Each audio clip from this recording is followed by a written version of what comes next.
Good morning, everybody. Nice to see you all. I've been away for a few weeks, in case you didn't notice. So it's good to return, and it's good to see you. And thank you for being here. And you'll notice today that gospel reading is about forgiveness and how to make it happen. But you've heard a lot about forgiveness over the years, so I'm not going to dwell on that subject today, because there's something else that I would like to talk a little bit about this morning. And actually, this emerges from last week, for those of you who were here last week. And if you read the bulletin, and I'm sure many of you didn't, but if you did, then there's the possibility that you just saw this little notice and that you ignored it, okay? And in case that happened, let's just mention it. It says, the season of creation from September 1st to October 4th. The season of creation spans 5 weeks between the World Day of Prayer for the Care of Creation and the Feast of St. Francis of Assisi, which is on October 4th. This time for creation offers, in the words of Pope Francis, individual believers and communities a fitting opportunity to reaffirm their personal vocation to be stewards of creation and to thank God for the wonderful handiwork which He has entrusted to their care. Now that is a mouthful, but basically it's talking about stewardship and ultimately being a good steward and evaluating your own life in that regard. And a lot of this stuff emerges from this book here, which was actually, it's an encyclical by Pope Francis in 2015.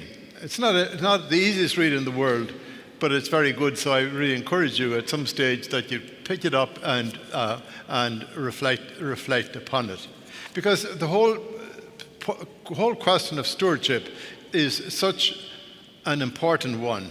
You know, growing up in Ireland, there are several what I would call large estates not too far from my home, and those who owned them were rarely there. They were rarely present. So when they were gone, then somebody was in charge, and that person took care of everything and, of course, got some remuneration in the process. That person was always referred to as the steward, okay? So we are stewards of creation, stewards of this world. In other words, sometimes we're inclined to act as if this is our world, okay? But believe it or not, it's not our world. It's His world. It's His world. And He has allowed us to participate in this world and to share the benefits of it. But it's also important to remember that this world is finite, okay? And the goods of this world are finite, and that they can be destroyed. Even things like water or whatever, they can be destroyed so very easily and over a period of time. So we think about, we're all stewards, okay? We're all stewards. So you're invited to reaffirm your commitment to stewardship, but you have to think first of all about what it means to you in your own life. So I've been pondering this for the last couple of days, and just a few comments with regard to myself and my own stewardship.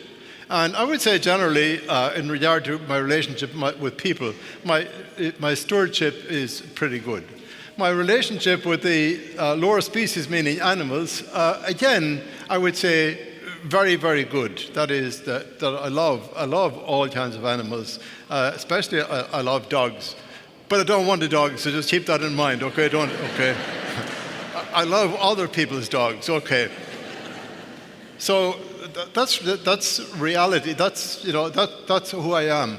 Also, two other things that are important to me. One is that I would say that we're living in what we call a throwaway culture, and so many things are expendable. And we try something once or twice and then we dump it, okay? And I would have to say with regard to myself, that's not who I am. And even with the yard of clothes, I wear them and I wear them and I wear them. I get value out of them. But the same should be true with regard to all the goods of the world. That we don't just get them and then throw them away. Okay? Rather that if you're going to get something, then get it for your use, not to just use it once and then get rid of it. Also, another area. So I'm good in that. That's an area where I think I'm good.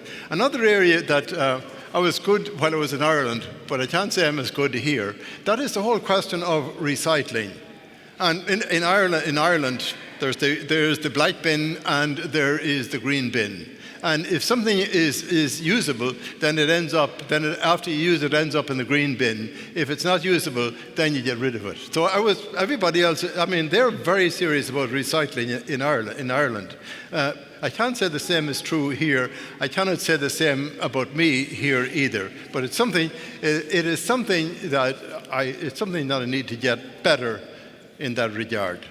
Then apart from that, during this summer, a couple of other areas that I had my eyes opened, if you will, okay? Things that you sort of take for granted. And these two in particular happened while a smaller group of us were in Germany during the month of June.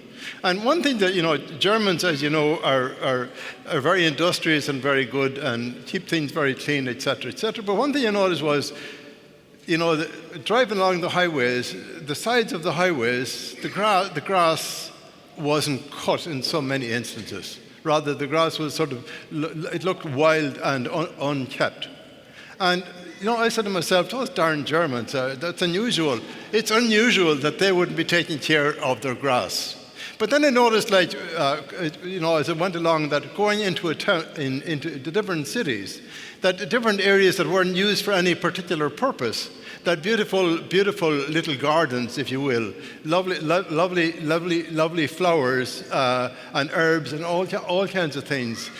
And then it suddenly struck me. It suddenly struck me with regard to the grass and the herbs, that this is their way. This is their way of, in a sense, protecting the environment. And the fact that, if you mow everything down and cut everything down, all your hedges, etc., then you are destroying a lot of wildlife in the process. So that was very just interesting to see that they're so careful in that regard. The other thing in Germany that I noticed that was very interesting was the fact that so many people ride bicycles to work.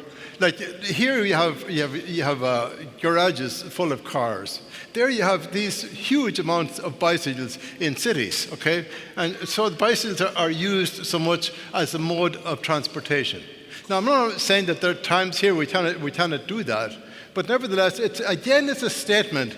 It's a statement from them that energy is not to be just to be like fossil fuel. It's not just to be used just because I need it. Rather, there are other ways of doing it. So that was a lesson for me also.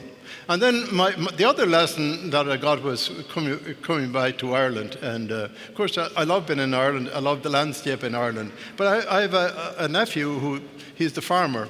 I can't say he's the best farmer in the world, but because he has other interests besides.